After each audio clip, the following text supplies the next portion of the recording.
Hello everyone. आज हम लोग बात करने वाले हैं डेटाबेस रिलेशनशिप्स की। वीडियो स्टार्ट करने से पहले मैं आपको इसका ऐसा एग्जांपल देने वाला हूं, इसको आप जिंदगी में कभी नहीं भूलेंगे। ये एक हाइपोथेटिकल एग्जांपल है, कृपया करके इसको सीरियसली ना लें। जैसे किसी भी रिलेशनशिप के 3 फेजेस होते हैं। पहला फेज, लेफ्ट वाला राइट वाले को बोलता है मेरे मन में बस तुम ही हो, और राइट वाला भी लेफ्ट वाले को बोलता है कि मेरे मन में भी तुम ही हो। सेकेंड स्टेज में क्या होता है, due to some unforeseen condition right वाले के मन में कोई और भी आ जाता है, लेकिन लेफ्ट वाले के मन में सिर्फ राइट वाला ही है। इसके बाद थर्ड फेज क्या आता है, लेफ्ट वाले के मन में भी कई सारे हैं और राइट वाले के मन में भी कई सारे हैं। सो ये था वो एग्जाम्पल जिसके हेल्प से आप इस टॉपिक को कभी नहीं भूलने वाले। अब बात करते हैं टेक्निकल टर्म्स में। सोचो आपकी कॉलेज वेबसाइट पर स्टूडेंट टेबल अलग है और फीस टेबल अलग है, लेकिन जब आप अपना डेटा चेक करते हो तो इन दोनों टेबल्स का डेटा जुड़कर आता है। कैसे? इसका जवाब है डेटाबेस रिलेशनशिप। आरडीबीएमएस की पावर ही यही है कि वो अलग अलग टेबल्स को आपस में जोड़ सकता है। आज हम इन रिलेशनशिप्स के 3 मेन टाइप्स को समझेंगे, वन टू मैनी और मैनी टू मैनी। तो वन टू वन रिलेशनशिप सबसे सिंपल है। सपोज करिए आपके पास 2 टेबल हैं, टेबल ए और टेबल बी। जब टेबल ए का एक रिकॉर्ड टेबल बी के सिर्फ एक ही रिकॉर्ड से इंटर रिलेटेड होता है, तो उस टाइप की रिलेशनशिप को बोलते हैं one two one relationship. That is each record of A table is related with each record of another table. इसका रियल वर्ल्ड एग्जाम्पल हमने यहाँ पे लिया है पैसेंजर और पासपोर्ट का। किसी भी कंट्री में, जनरली हम इंडिया की बात करते हैं, इंडिया में एक पर्सन के पास एक ही वैलिड पासपोर्ट हो सकता है। सिमिलरली अगर इसका वाइस वर्सा हम बोलें, किसी एक पासपोर्ट से किसी एक पर्टिकुलर पर्सन को ही आइडेंटिफाई किया जा सकता है। इस रिलेशनशिप को एस्टेब्लिश करने के लिए हम फॉरेन की का यूज करते हैं।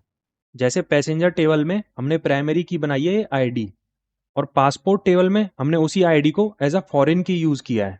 बेसिकली फॉरेन की वो कॉलम होता है जो 2 टेबल्स को जोड़ने का काम करता है। One two many relationship most common है और ये हम डेली देखते हैं। तो जब टेबल ए का एक रिकॉर्ड टेबल बी के मल्टीपल रिकॉर्ड के साथ इंटर रिलेटेड होता है, तब उसको वन टू मैनी रिलेशनशिप बोलते हैं। That is if one record of a table is related to multiple records of another table. तो इसके एग्जाम्पल के लिए हमने 2 टेबल्स लिए, कस्टमर टेबल और ऑर्डर टेबल। एक कस्टमर ऑनलाइन स्टोर से मल्टीपल ऑर्डर्स प्लेस कर सकता है, लेकिन हर ऑर्डर हमेशा सिर्फ एक ही कस्टमर का होता है। जैसे अगर मैं ऑनलाइन एक लैपटॉप, एक मोबाइल और एक टैबलेट मंगाता हूं, तो मेरे वो तीनों ऑर्डर हैं, लेकिन अगर इंडिविजुअली उन तीनों ऑर्डर का कस्टमर देखें तो वो मैं हूं। तो how one two many relationship work, इसमें भी फॉरेन की यूज होती है। जैसे कस्टमर टेबल की प्राइमरी की है कस्टमर आईडी, और सेम कस्टमर आईडी हमने ऑर्डर्स टेबल में एज अ फॉरेन की यूज करी है। और इसी फॉरेन की मदद से हम ये निकाल पाते हैं कि एक कस्टमर ने कितने ऑर्डर्स प्लेस किए। मैनी टू मैनी रिलेशनशिप थोड़ा कॉम्प्लेक्स है बट बहुत पावरफुल है। तो जब टेबल ए के मल्टीपल रिकॉर्ड्स टेबल बी के मल्टीपल रिकॉर्ड से इंटर रिलेटेड होते हैं, तो उस टाइप की रिलेशनशिप को बोलते हैं many to many relationship. That is if multiple records of a table are related to multiple records of another table, then such relationship is known as many to many relationship. इसके example के लिए मैंने student और course table का example लिया है। एक student same time में multiple courses like Java, Python, react को कर सकता है। सिमिलरली एक कोर्स जैसे कि पाइथन को मल्टीपल स्टूडेंट्स कर सकते हैं। तो how many to many works, RDBMS में हम direct many to many relationship नहीं बना सकते।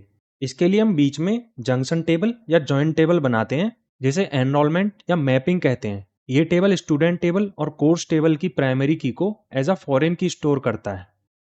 तो ये थे 3 मेन टाइप्स के डीबीएमएस रिलेशनशिप। ये रिलेशनशिप्स ही आरडीबीएमएस को पावरफुल बनाते हैं, जिससे डेटा रिडंडेंसी कंट्रोल होता है और डेटा इंटीग्रिटी मेंटेन रहती है। तो thank you guys for watching this video. अगर वीडियो हेल्पफुल लगा हो तो इसको लाइक ज़रूर करिएगा और चैनल को सब्सक्राइब करिएगा। मिलते हैं नेक्स्ट वीडियो में।